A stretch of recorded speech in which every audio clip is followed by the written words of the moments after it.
પ્રસ્તાવના પહેલાં બતાવવાની છે, ત્યારબાદ વચ્ચેની મેઇન બોડી આવશે અને છેલ્લે કન્ક્લુઝન આવશે. આની અંદર પ્રસ્તાવના કે જે આપણે જો પ્લેટ ટેક્ટોનિક્સની વાત કરીએ, એક ક્વેશ્ચન એવો પૂછાય છે કે પ્લેટ ટેક્ટોનિક્સ થિયરી છે એની વિશે તમે એનું ક્રિટિકલ એનાલિસિસ કરો. હવે અલગ અલગ પ્રકારના ક્વેશ્ચન પૂછાય છે. ક્રિટિકલ એનાલિસિસ કરો, ડિસ્કસ કરો, પછી તમારી ભાષામાં ચર્ચો. તો જે પ્રકારનો ક્વેશ્ચન પૂછાયો હોય એ પ્રકારનું આન્સર આપવાનું. હવે ક્રિટિકલ એનાલિસિસ જો ક્વેશ્ચન પૂછાયો છે તો આપણે એ થિયરી સાચી છે કે ખોટી છે એનું ક્રિટિકલ એનાલિસિસ કરવાનું છે, જેની અંદર પ્લેટ ટેક્ટોનિક્સ થિયરી ક્યાંથી આવી, ઉદ્ભવી. તો પ્રસ્તાવનામાં એ રીતના આવશે કે થિયરીની શરૂઆત ક્યારથી થઈ હતી. ટેલરે આપણે કોન્ટિનેન્ટલ ડ્રિફ્ટ થિયરી આપી, એના પછી સી ફ્લોર સ્પ્રેડિંગ થિયરી આવી, અને પછી આ થિયરી આખી ડેવલપ કેવી રીતના થઈ, એ કઈ રીતના પ્લેટ અલગ અલગ જોડાયેલી છે અને એના વિશેની માહિતી, કેટલા પ્રકારની પ્લેટ્સ હોય છે, એ કઈ દિશામાં મૂવ કરે છે, આ બધી માહિતી મેઇન બોડીમાં આવશે અને છેલ્લે કન્ક્લુઝન આવશે. એટલે કુલ આમ 60 માર્કનો ક્વેશ્ચન જ્યારે આપણે તૈયાર કરીએ છીએ ત્યારે આ વિભાજિત કરી દેવાનું આવશે. એનું પહેલાં સ્ટ્રક્ચર બનાવવાનું આન્સરનું અને ત્યારબાદ આપણે એને પ્રેઝન્ટ કરવાનું. એટલે ક્વેશ્ચનનો જે આન્સર લખવાનો છે એ જો 20 માર્કનો હોય તો એને બહુ ફ્રેમ કરવાની જરૂર નથી, પણ જો 60 માર્કનો ક્વેશ્ચન હોય તો એને વ્યવસ્થિત ફ્રેમિંગ કરીને ક્યાં આપણે ફિગર ડ્રો કરીશું, ક્યાં ચાર્ટ બતાવીશું, ક્યાં ગ્રાફ દોરીશું, અને કરંટ જો કોઈ માહિતી હોય તો એને લિંક કરીને આપણે લખી શકીએ છીએ. હા લીના, હવે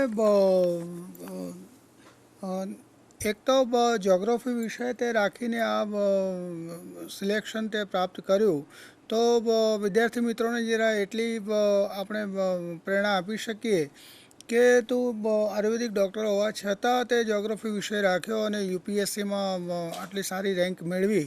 તો મને લાગે છે કે એમાં કોઈ ચોક્કસ ડિગ્રીને કંઈ ધ્યાનમાં રાખીને કોઈ પૂર્વગ્રહ રાખવાની જરૂર નથી. કોઈ પણ વ્યક્તિ આ વિષયની તૈયારી કરી શકે. ડૉક્ટર હોવા છતાં તું જો ભૂગોળ વિષય રાખીને સિલેક્શન પામી શકતી હોય તો જ્યોગ્રાફી વિષય રાખવા માટે ખાસ તારું લોજિક શું હતું, જો મિત્રોને સમજાવે તો. પહેલી વાત તો એ કરીશું કે મારું બીએએમએસ જે છે એનો કોઈ સબ્જેક્ટ યુપીએસસી આપતી નથી. આયુર્વેદને લગતો કોઈ સબ્જેક્ટ યુપીએસસીમાં આપેલો નથી. એટલે મારા માટે જે અલગ સબ્જેક્ટ રાખવો એ ખૂબ મહત્ત્વનું હતું. જ્યોગ્રાફી રાખવા પાછળની ખાસ વાત કરીએ તો એ એક સાયન્સ બેઝ સબ્જેક્ટ છે અને એની અંદર મારું 12મા ધોરણ સુધી સાયન્સ બેકગ્રાઉન્ડ હતું અને પછી મેં આયુર્વેદિક કર્યું.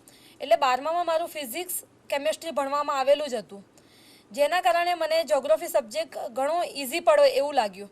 કારણ કે હિસ્ટ્રી સબ્જેક્ટ છે એની અંદર ઘણી બધી ફેક્ટ્સ ગોખવાની હોય છે અને સાથે સાથે એ સબ્જેક્ટ સાથે મને થોડું ઓછું ફાવતું હતું. એટલા માટે જ્યોગ્રાફી સબ્જેક્ટ છે કે જેની અંદર ફિઝિક્સ અને કેમેસ્ટ્રી આવે છે, એના જે કન્સેપ્ટ છે, સિદ્ધાંતો છે, એ આવી શકે. એના માટે પછી જ્યોગ્રાફી જે છે એની અંદર આ ઉપરાંત આપણે જે સ્કૂલમાં ભણેલા હોઈએ એનો પણ આપણી જોડે બેઝ તૈયાર હોય છે. એ બધા સંદર્ભોને ધ્યાનમાં રાખીને મેં જ્યોગ્રાફી રાખ્યું. અને બીજી વાત કરીએ તો જ્યોગ્રાફીનું મટીરિયલ ઘણું બધું માર્કેટમાં અવેલેબલ છે. તમે કોઈ પણ જગ્યાએ જાઓ તો જ્યોગ્રાફીનું મટીરિયલ ઇંગ્લિશ, ગુજરાતી, હિન્દીમાં મળી જ રહે છે. એ અલગ વસ્તુ છે કે ક્વોલિટીવાળું મટીરિયલ છે ઇંગ્લિશમાં વધારે અવેલેબલ છે. અને ઇંગ્લિશમાં મને એટલો એઝ સચ એવો કોઈ પ્રોબ્લેમ નહોતો. મારું સ્કૂલિંગ અને બીએમએસ બંને ગુજરાતી મીડિયમમાં જ થયેલું હતું. છતાં પણ મેં એવું વિચાર્યું કે ચલો મહેનત કરીને આપણે ઇંગ્લિશને થોડો પ્રેક્ટિસ કરીને જ્યોગ્રાફી સબ્જેક્ટને તૈયાર કરી શકીએ છીએ. સાથે સાથે જ્યોગ્રાફીમાં એક વસ્તુ છે કે એનાથી લોજિક ઘણું ડેવલપ થાય છે, લોજિકલ બનાય છે અને એની અંદર જે ક્વેશ્ચન્સ પૂછાય છે એ ફેક્ટ બેઝ પણ હોય છે અને કન્સેપ્ચ્યુઅલ. જો કન્સેપ્ટ ક્લિયર હોય તો ફેક્ટ્સને લોજિકથી આપણે સમજી શકીએ છીએ. તો એના કારણે પણ પ્રિલિમ્સમાં એ સબ્જેક્ટ ઘણો મદદરૂપ થઈ શકે છે.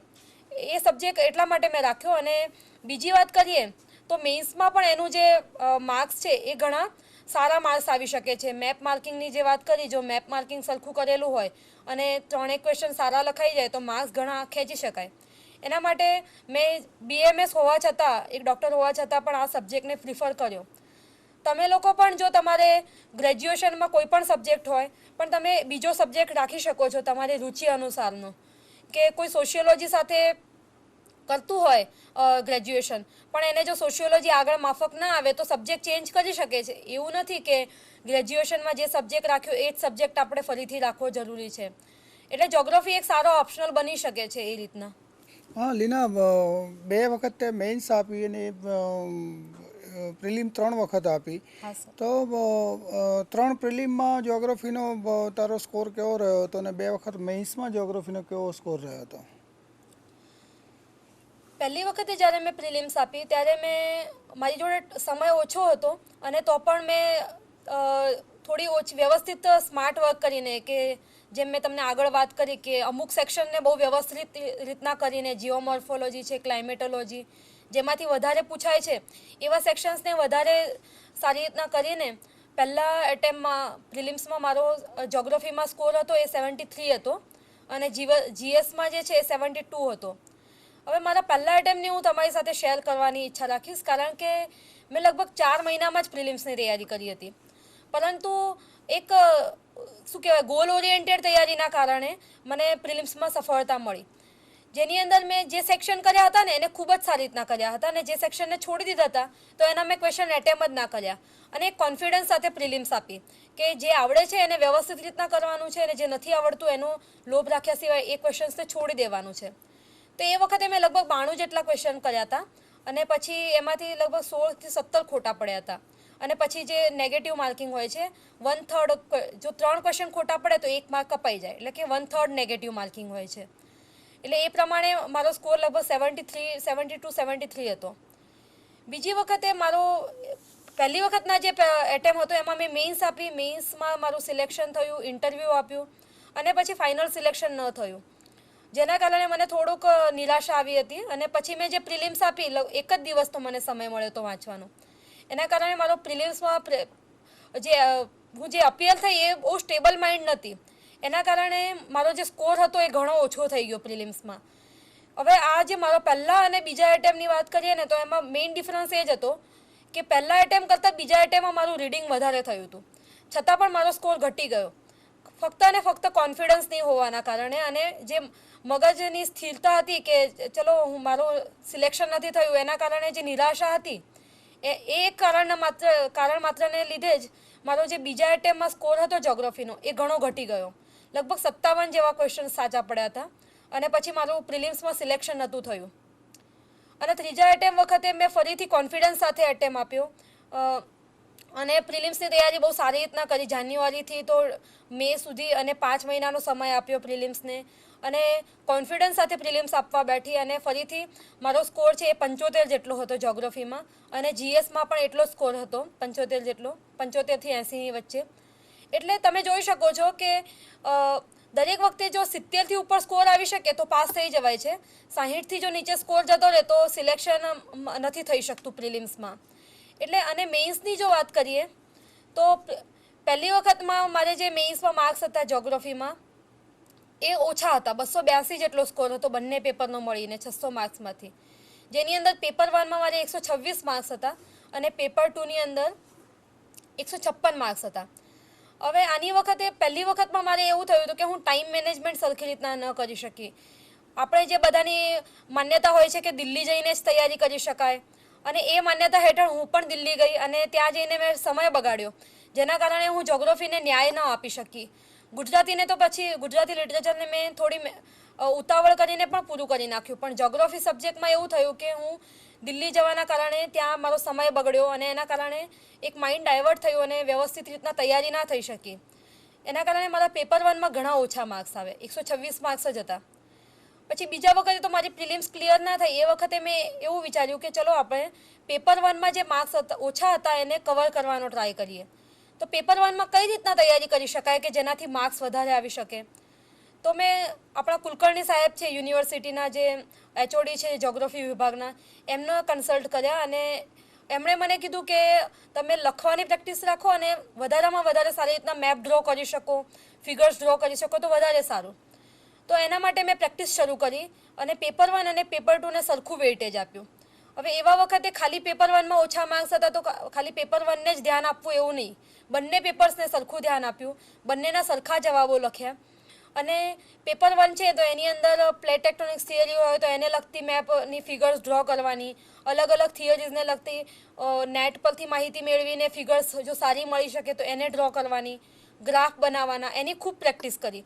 અને પેપર 2માં ઇન્ડિયાનો મેપ સારામાં સારી રીતના દોરી શકાય, એની અંદર અલગ અલગ મેટર્સ છે એને વધારે સારી રીતના મૂકી શકાય, અલગ પેનથી કે બ્લેક પેનથી કેવી રીતના ડ્રો કરી શકાય એ રીતના પ્રેક્ટિસ કરી. અને પછી જે ત્રીજો એટેમ્પ આપ્યો એની અંદર મારો જ્યોગ્રાફીનો સ્કોર હતો એ ગુજરાતી મીડિયમમાં હાઈએસ્ટ સ્કોર છે મારો. 326 માર્ક્સ આવ્યા મારા 600માંથી, જેની અંદર પેપર 1માં 144 માર્ક્સ અને પેપર 2માં 182 માર્ક્સ. એટલે ફરીથી પેપર 1માં ઓછા આવ્યા, પણ પહેલાં જે માર્ક્સ હતા એના કરતાં ઘણા બધા વધી ગયા, જેના કારણે જે ટોટલ હતું એ 282માંથી 326 માર્ક્સ થઈ ગયા. એટલે મને લગભગ 50 માર્ક્સનો ફેલ પડી ગયો.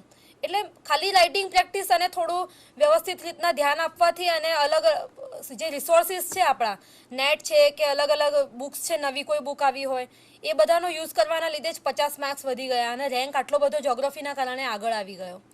એટલે આ જે જ્યોગ્રાફી સબ્જેક્ટ છે, જો એની અંદર મહેનત કરવામાં આવે તો માર્ક્સ 100% વધી શકે છે. લીના, જ્યોગ્રાફી વિષયનો તને કોઈ બેનિફિટ અથવા કોઈ ઇન્ટરવ્યૂમાં કંઈ થયેલો કે આ વિષયને લગતા કોઈ પ્રશ્નો આવ્યા હોય અને તારે એ પ્રશ્નોના કારણે તારું પરફોર્મન્સ સારું રહ્યું હોય, તું 2 વખત તું ઇન્ટરવ્યૂ સુધી પહોંચી શકી, તો એમાં ઇન્ટરવ્યૂમાં જ્યોગ્રાફી વિશે કોઈ તને કોઈ ક્વેશ્ચન કે એવું કંઈ પૂછવામાં આવેલું?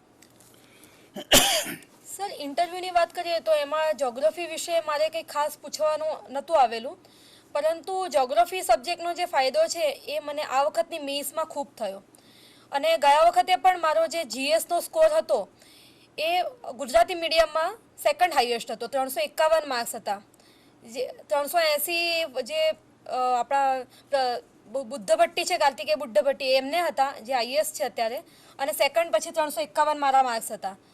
હું એવું માનું છું કે જ્યોગ્રાફીમાં જે અલગ અલગ સબ્જેક્ટ જે છે, ઇકોનોમિક જ્યોગ્રાફી છે કે સોશિયલ જ્યોગ્રાફી છે, પછી પોપ્યુલેશન જ્યોગ્રાફી છે, એ બધા જે સબ્જેક્ટના લીધે હું અલગ અલગ જે જીએસના પેપરના જે અલગ અલગ સેક્શન છે, જેમ કે ઇકોનોમી છે, સોશિયલ ઇશ્યુઝ છે, એની અંદર ખૂબ સારી રીતના પ્રેઝન્ટ કરી શકી. પછી મેપ દોરીને વધારે સારી રીતના પ્રેઝન્ટ કરી શકી. એના કારણે મારા માર્ક્સ વધી ગયા. અને બીજી વખતના જે ત્રીજા એટેમ્પમાં મારો જે જીએસના માર્ક્સ છે એની અંદર મારા 284 માર્ક્સ આવ્યા. જે આ વખતના માર્ક્સની કમ્પેરિઝન કરીએ તો એમાં મારા ફરીથી સેકન્ડ હાઈએસ્ટ માર્ક્સ આવ્યા. એટલે જ્યોગ્રાફીના કારણે મારો દરેક વખતે જીએસમાં પરફોર્મન્સ ખૂબ જ સારું રહ્યું એ કહી શકાય. ઇન્ટરવ્યૂમાં તો એવો કંઈ સચ ફાયદો થયો નથી, પણ જીએસમાં ખૂબ જ ફાયદો થયો. મિત્રો, આજે આપણે જ્યોગ્રાફી વિષય યુપીએસસી સિવિલ સર્વિસીસમાં આઈએએસ આઈપીએસ માટે કેવી રીતે રાખી શકાય, શું તૈયારી કરી શકાય, કયા બુક્સ આપણે રિફર કરવી જોઈએ, પ્રશ્નોની ક્વોલિટી કેવી હોય છે, એ પ્રશ્નોને ધ્યાનમાં રાખીને કઈ રીતે જવાબ આપી શકાય એ વિષય વિસ્તૃત ચર્ચા કરી. હવે આવતીકાલે આપણે ફરીથી આપણે આ જ વિષયો પર જ્યોગ્રાફી ઉપર મળીશું. અને એમાં 2 પેપર જે મેઇન્સમાં આવે છે એમાં ખાસ કરીને બંને પેપર 1 ને પેપર 2ને ધ્યાનમાં લઈ થોડાક ચેપ્ટર વાઇઝ ઉપર આપણે વધારે થોડાક ડિટેલમાં જઈશું. આવતીકાલે હું ને લીના ફરીથી આપની સમક્ષ ઉપસ્થિત થઈશું. આભાર. અને કંઈ પણ પ્રશ્નો હોય તો આવતીકાલે આપ અમને પૂછી શકો.